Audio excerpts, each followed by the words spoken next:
Сен білесің бе, дельфин айнаға қараса өзін таниды. Бұл қабілет адамда, маймылда және дельфинде ғана бар. Ол үйренеді, жоспар құрады, мәселені шешеді. Яғни ол жай жануар емес. Сәлем достар, бұл жануарлар шындығы каналы. Бүгін біз дельфиндер туралы қызықты ақпараттардан бөлісеміз. Видеоны соңына дейін қарап, каналға тіркелуді ұмытпаңыз. Дельфин сүт қоректі.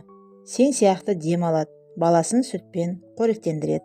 Яғни ол жай балық емес, ақылды тіршілік иесі. Біз оны тек дыбыс шығарады деп ойлаймыз, бірақ әр дельфиннің өз аты бар. Олар бір-бірін шақырады, жауап береді, сөйлеседі. Бұл жай дыбыс емес, бұл өзара тіл. Енді елестетші, қараңғы, ештеңе көрінбейді, бірақ дельфин бәрін біледі. Ол дыбыс жібереді, кері қайтқанын тыңдайды. Сол арқылы балықты табады, кедергіні көреді, яғни ол дыбыспен көреді. Дельфин жалғыз емес, олар топпен жүреді, бірге аң аулайды, балықтарды қоршайды, қашуға мүмкіндік бермейді. Бұл команда, бұл стратегия. Сен оны мейірімді деп ойлайсың, бірақ кейбір дельфиндер ойын үшін өлтіреді. Олар әлсіздерін қуады, соғады, өлтіреді. Бұл табиғат. Ал біз акуладан қорқамыз, бірақ дельфин ше, ол топпен шабуыл жасайды. Акуланы қоршайды, ішіне соққы береді, кейде акула жеңіледі. Бірақ дельфин әрдайым қауіпті емес. Көп жағдайларда адамды судан итеріп шығарады, акуладан қорғайды. Яғни ол таңдауға қабілетті.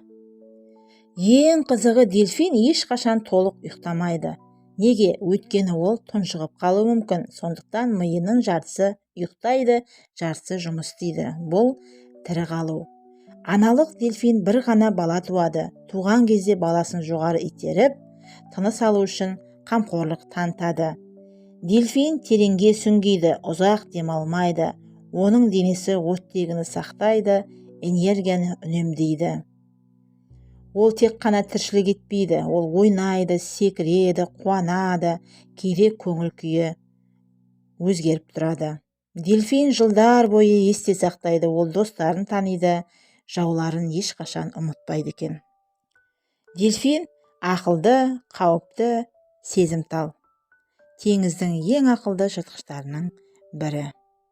Ол балықпен ойнап, ерекше күйге түседі екен.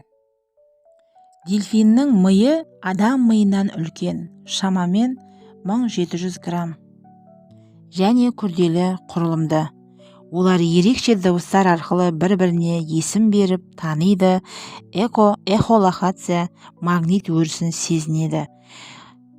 Тамақ дәмін ажырата алады.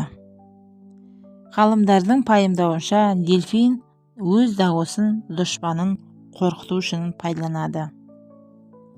Көптеген жабайы жануарлар адамдардан аулақ болады, немесе агрессия көрсетеді. Ал дельфиндер адамдармен, әсіресе балалармен ойнағанды жақсы көреді. Олар адамдарға ғана емес, кейбір басқа жануарларға да мейірімділік танытады. Осы уақытқа дейін адамға дельфин шабуылының бірде-бір жағдайы тіркелмеген. Керісінше, адам дельфиндерге үнемі шабуыл жасайды. Ал сіз қандай ақпараттарды білесіздер? Білсеңіздер, дельфиндер туралы қызықты ақпараттармен комментарийға бөлісе отырыңыздар. Келесі видеода кездескенше.